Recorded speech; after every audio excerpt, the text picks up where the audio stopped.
پیغمبر بزرگوار صلی الله علیه وسلم هر انسانی که به دعای حضرت یونس علیه السلام دعا کند، هر مشقت مشکلی، هر دشواری، هر بلایی که در بالای او آمده باشد، پروردگار و شخصیت را نجات می‌دهد.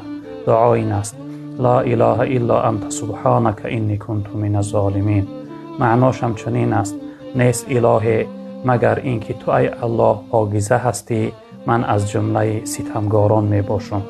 ما و شما هم برادران بزرگوار من این دعا را دعاگو باشیم تا اینکه پروردگار بزرگوار این مشکلی ها، این دشواری ها، این تهمت ها، این آزارهایی که در بالای ما آمده است، پروردگار ما و شما را به سبب این دعا نجات بدهد.